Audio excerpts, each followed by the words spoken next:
আসসালামু আলাইকুম রহমতুল্লাহি ওবরাকাতুহ। আলহামদুলিল্লাহি রাব্বিল আলামিন ওয়াসসালাতু ওয়াসসালামু আলা রাসূলিহিল কারীম ওয়া আলা আলিহি ওয়া আসহাবিহি আজমাইন, আম্মা বাদ। প্রিয় দর্শক, স্বাগত জানাচ্ছি আমাদের সকলের প্রিয় চ্যানেল মেঘনা টিভির অনন্য আয়োজন রহমতের রমজান অনুষ্ঠানে। তো যে যেখান থেকে উপভোগ করছেন সকলে শুভেচ্ছা নেবেন হৃদয় জোরে। আমরা রমাদান মুবারকে আজ যে বিষয়টি নিয়ে কথা বলবো, শুনবো, জানবো, সেটি হচ্ছে আল্লাহ রাব্বুল আলামিন এই রমাদানে সিয়ামের মাধ্যমে আমাদের কাছে যে বিষয়টি সবচেয়ে বেশি চান, সেই বিষয়টি হচ্ছে তাকওয়া। এর পরিধি অনেক ব্যক্তি। ঠিক এই বিষয়ে কথা বলার জন্য আমাদের স্টুডিওতে আমন্ত্রিত হয়েছেন বিশিষ্ট ইসলাম চিন্তাবিদ, মুফাসসিরে কোরআন, ঐতিহ্যবাহী নোয়াখালী জেলার সদর উপজেলাধীন খলিফারহাট হামিদিয়া ফাজিল মাদ্রাসার সম্মানিত আরবি প্রভাষক মোহতারাম মাওলানা হাম্মাদুর রহমান। আসসালামু আলাইকুম ওয়া রাহমাতুল্লাহি ওয়া বারাকাতুহু। ওয়ালাইকুম আসসালাম ওয়া রাহমাতুল্লাহি ওয়া আপনি কেমন আছেন? আলহামদুলিল্লাহ, আপনি কেমন আছেন? জি আলহামদুলিল্লাহ, আমিও ভালো আছি। আল্লাহর দরবারে শুকরিয়া করছি। রাসূলের উপর দুরূদ ও সালাম প্রেরণ করে আমরা যাবার সরাসরি আমাদের মূল আলোচনায়। তো আপনাকে পেয়ে আন্দোলিত, আপনাকে আমাদের স্টুডিওতে সুস্বাগতম জানাচ্ছি। তো আমরা শুনবো আপনার থেকে মূল আলোচনা, যে আসলে তাকওয়া কি এবং তাকওয়া কোথায় থাকে, সেই বিষয়টা সম্পর্কে আল্লাহ রাসূল সাল্লাল্লাহু আলাইহি সাল্লাম এবং আল্লাহ রাব্বুল আলামিন কি বলেছেন আমরা শুনবো ইনশাআল্লাহ তাআলা। আলহামদুলিল্লাহ রাব্বিল আলামিন ওয়াসসালাতু ওয়াসসালামু আলা আশরাফিল আমবিয়া ওয়াল মুরসালিন ওয়া আলা আলিহি ওয়া আসহাবিহি আজমাইন, আম্মা বা'দ। قال الله تعالى في الكلام المجيد والفرقان الحميد: يا أيها الذين آمنوا اتقوا الله حق تقاته ولا تموتن إلا وأنتم مسلمون। সম্মানিত দর্শক শ্রোতা, যে যেখান থেকে আমাদেরকে দেখছেন, সকলকে পবিত্র মাহে রমজান মুবারকের রাসূলের শিখানো সুন্নত অভিবাদন, রমজান মুবারক। আমরা এই মুহূর্তে আপনাদের সামনে যে বিষয়টি নিয়ে আলোকপাত করব, মাহে রমজান মুবারকের যে অনন্য শিক্ষা তাকওয়া, তাকওয়ার পরিচয় আমরা জানবো এবং তাকওয়ার অবস্থানটা মূলত কোথায়, এই বিষয়ে আমরা ক্লিয়ার একটা কনসেপ্ট নেব ইনশাআল্লাহ তাআলা।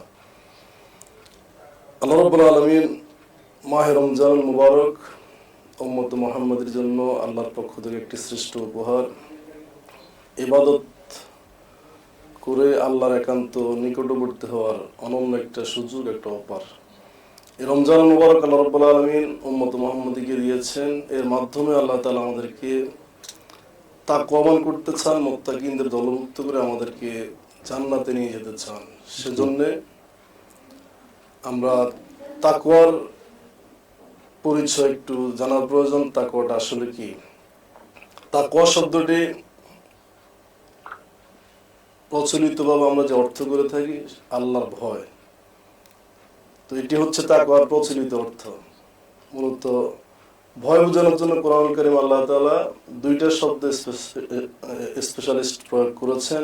একটা হচ্ছে খাউফুন, যেমন কোরআনুল কারীমের সূরা ইউনূসের ৬২ নম্বর আয়াতে আল্লাহ তাআলা বলছেন, আলা ইন্না আউলিয়া আল্লাহি লা খাউফুন আলাইহিম ওয়া লা হুম ইয়াহজানুন।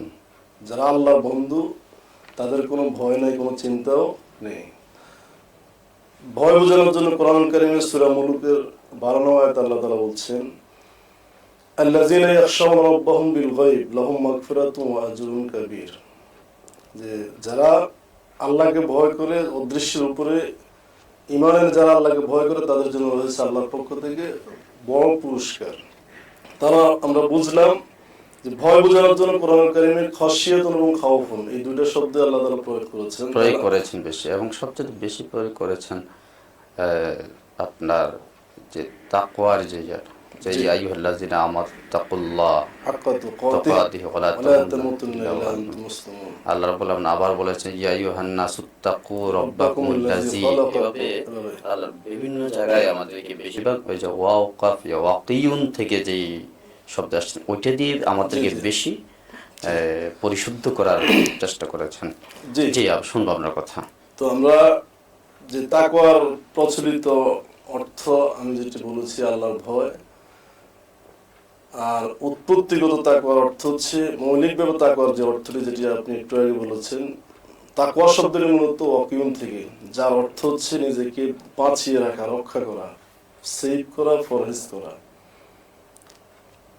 তাকওয়ার প্রচলিত অর্থ আল্লাহর ভয়, আর উৎপত্তিগত অর্থ হচ্ছে নিজেকে বাঁচিয়ে রাখা।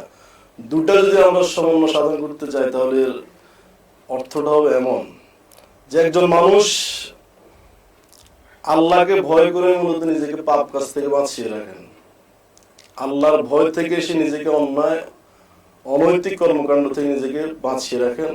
তাহলে আমরা প্রচলিত এবং উৎপত্তিগত দুটো অর্থের মধ্যে আমরা মিল করলাম যে আল্লাহকে ভয় করে ইমানদার ব্যক্তি নিজেকে যাবতীয় পাপাচার, অনাচার, কামাচার থেকে নিজেকে বিরত রাখার নামই হচ্ছে তাকওয়া। আর এই তাকওয়া যিনি অবলম্বন করবেন তাকে মুত্তাকি বলা হয়।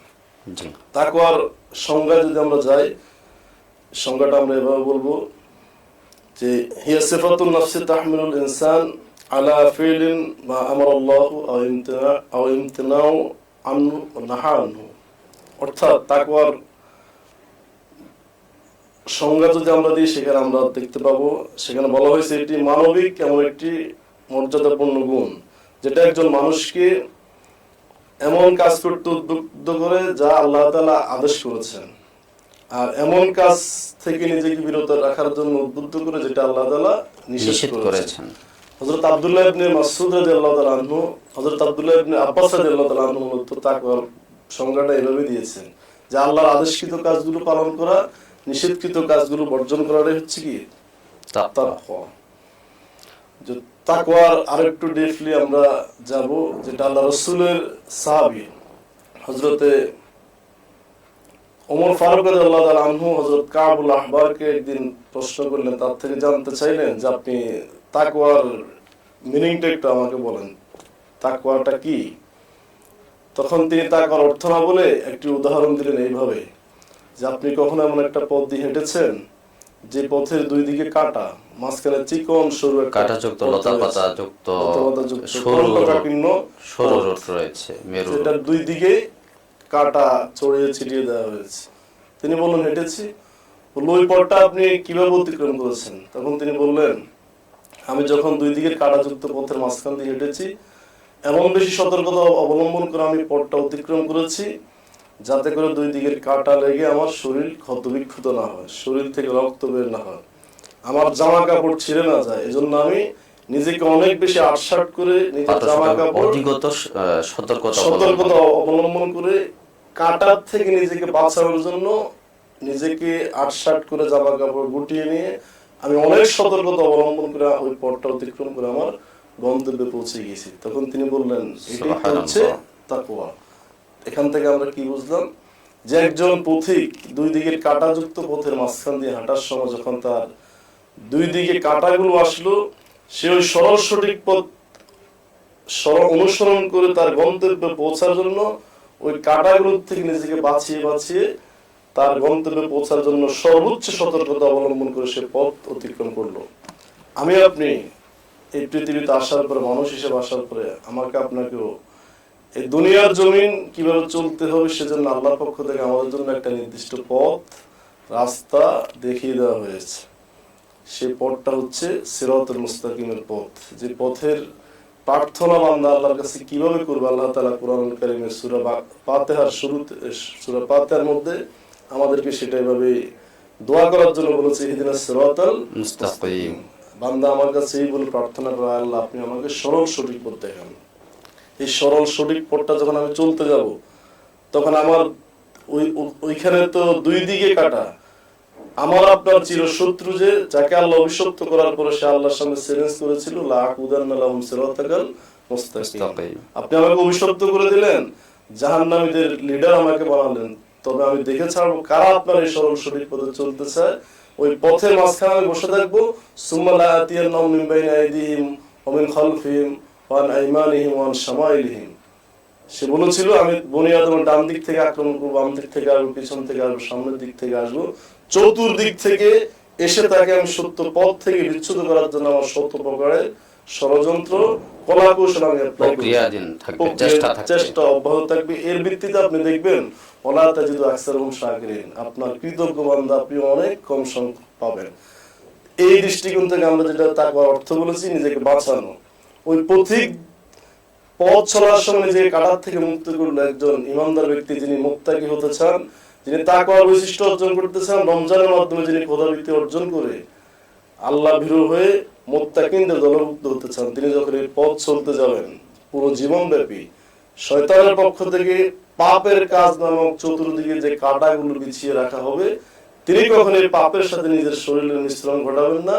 জীবনে সেটা সেই শয়তানের প্ররোচনায় পরিচিত না হয়ে আল্লাহ দেখানো সিরাতুল মুস্তাকিমের পথে যে ইমানদার ব্যক্তি চলতে পারবে, তিনি এই পথের সূত্র ধরে আল্লাহর দেওয়া জান্নাতের যে পুরস্কার, সেই পুরস্কার তিনি লাভ করতে পারবেন। এবং সেই সাথে আমরা আপনার থেকে সর্বশেষ শুনবো যে তাকওয়া আসলে কোথায় থাকে, তাকওয়ার অবস্থানটা কোথায়, এটা সর্বশেষ কথা শুনবো। এর পূর্বে আল্লাহ রাব্বুল আলামিনের সাথে ইবলিস যখন সে বিতাড়িত হয়ে গেল, যে চ্যালেঞ্জ করেছিলেন, তার সাথে সাথে আল্লাহ রাব্বুল আলামিন কিন্তু অতিশয় দয়ালু তার বান্দাদের প্রতি হয়ে চ্যালেঞ্জ সেই বিতাড়িত শয়তানের সাথে কথা, যে তুমি যদি আমার বান্দাকে একেবারে জাহান্নামের একেবারে তোমরা গেটে নিয়ে যাও, জাহান্নামের ধার প্রান্তে নিয়ে যাও, যদি আমার বান্দা যদি তাওবা করে, তাহলে আমি তাকে অবশ্যই মাফ করব। এই চ্যালেঞ্জও আল্লাহ রাব্বুল আলামিন ছড়িয়ে দিয়েছেন। জি, আপনার থেকে সর্বশেষ কথা শুনবো যে তাকওয়ার অবস্থান কোথায়, একেবারে সংক্ষিপ্ত করবেন। জি, আমরা এই পর্যায়ে জানবো তাকওয়ার অবস্থানটা কোথায়, তাকওয়াটা আসলে তার কেন্দ্রবিন্দু কোথায়। আল্লাহ রাসূলের সাহাবী হযরত আবু হুরায়রা থেকে একটা হাদিস বর্ণিত, তিনি বলছেন, عن أبي هريرة رضي الله تعالى عنه قال قال رسول الله صلى الله عليه وسلم المسلم أخو المسلم لا يظلمه ولا يخذله ولا يحقره التقوى ها هنا ويشير إلى صدره ثلاث مرار। আবু হুরায়রা থেকে বর্ণিত যে রাসূল একদিন বললেন যে কোন মুসলমানের প্রতি জুলুম করতে পারে না, তাকে অপমান করতে পারে না, অবদস্থ করতে পারে না। এই কথাগুলো বলে বিশ্বনবী বললেন যে আত্তাকওয়া হা হুনা, তাকওয়া হা হুনা বলে তিনবার রাসূল তার বক্ষের দিকে ইঙ্গিত করেছেন। তাহলে আমরা ক্লিয়ার হলাম যে তাকওয়ার অবস্থানটা হচ্ছে মূলত কোথায়, অন্তরের মধ্যে। এই অন্তরের ভিত্তিতে কাল হাশরের ময়দানে আমার আপনার সাথে আল্লাহ রাব্বুল আলামিন সব আচরণ করবেন, আমাকে হয়তো জান্নাত দিবেন অথবা জাহান্নাম দিবেন। রাসূলের একটা হাদিসের মধ্যে সেটা আবু হুরায়রা থেকে বর্ণিত, তিনি বলেছেন ইন্নাল্লাহা লা ইয়ানজুরু ইলা সুওয়ারিকুম ওয়া আমালিকুম ওয়া আমওয়ালিকুম ওয়ালাকিন ইয়ানজুরু ইলা কুলুবিকুম ওয়া আমালিকুম। তিনি বলছেন যে আল্লাহ রাসূল বলছেন যে আল্লাহ রাব্বুল আলামিন কাল হাশরের ময়দানে কারো চেহারা সুরত আকার আকৃতি দেখে তাকাবেন না, বরং লক্ষ্য করবেন তার অন্তরের দিকে এবং তার আমলের প্রতি লক্ষ্য করে কাল হাশরের ময়দানে তার বিচার পরিচালনা করা হবে। আমরা আরেকটা বিষয় জানি, আল্লাহ রাসূল বলেছেন আলা ইন্না ফিল জাসাদি লামুদগাহ ইযা সালুয়াত সালুহাল জাসাদু কুল্লু ওয়া ইযা ফাসাদাত ফাসাদাল জাসাদু কুল্লু আলা ওয়াহিয়াল কলব। যে মানুষের শরীরের মধ্যে একটা গুরুত্বপূর্ণ অংশ রয়েছে, এটা পছন্দ হলে পুরো শরীর পছন্দ হয়ে যায়, এটা অসুস্থ হলে পুরো শরীর অসুস্থ হয়ে যায়, আর এটা সুস্থ থাকলে পুরো শরীরটাই সুস্থ থাকে, আর সেটা হচ্ছে কলব। সুতরাং আমরা বুঝলাম যে তাকওয়ার অবস্থানটা মূলত হচ্ছে অন্তরে। বাহ্যিকভাবে আপনি মুত্তাকি নির্ণয় করার জন্য মৌলিক বিষয় না, মূলত তাকওয়ার ভিতরের দিকটা, যেটা আল্লাহ রাব্বুল আলামিন কোরআনে বলেছেন কদ আফলাহা মান তাযাক্কা কদ আফলাহা মান যাক্কাহা। এরপর কোরআনে আরেকটা আয়াতে আল্লাহ তাআলা বলেছেন ইয়াওমা লা ইয়ানফাউ মালুন ওয়ালা বানুন ইল্লা মান আতাল্লাহা বিকলবিন সালিম। হাশরের ময়দানে, কাল কিয়ামতের ময়দানে আল্লাহ তাআলার কাছে কোনো ধন সম্পদ, সন্তান সন্ততি এগুলো কোনো কাজে আসবে না। যে ব্যক্তি পরিশুদ্ধ আত্মা নিয়ে আমার কাছে আসবে, তাকে আমি কলবে সালিম তথা পরিশুদ্ধ আত্মা, মুসলমানিত্ব আত্মা নিয়ে যে আসবে, তাকে আমি এর ভিত্তিতে পরকাল হিসাব নিকাশ করে তাকে জান্নাতের অধিবাসী করবো। জি সুবহানাল্লাহ। জি, আপনার চমৎকার আলোচনা করছিলেন, যে আপনার থেকে অনেকগুলো কথা শুনছিলাম। যে আমরা প্রথমে জানলাম যে তাকওয়ার শাব্দিক অর্থ জানলাম, তারপর পারিভাষিক অর্থ জানলাম, সেই সাথে আপনি অনেকগুলা উদাহরণ উপস্থাপন করেছেন, সেই সাথে কোরআন হাদিসের রেফারেন্স দিয়েছেন, এবং সর্বোপরি আপনার থেকে যে মেসেজগুলো পেলাম, আল্লাহ রাব্বুল আলামিন যেন আমাদের সকলকে আমল করার তৌফিক দান করুক এবং আপনার হায়াতে ইলমে তারাক্কি দান করুন, সে দোয়া করছি। আল্লাহ কবুল করুন আমাদের সকলকে, আমিন। আপনার জন্য অনেক অনেক শুভকামনা।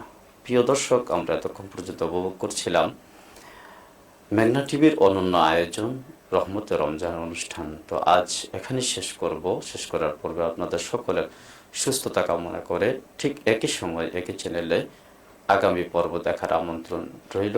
আপনারা ভালো থাকবেন। ফি আমানিল্লাহ। আসসালামু আলাইকুম ওয়া রাহমাতুল্লাহ।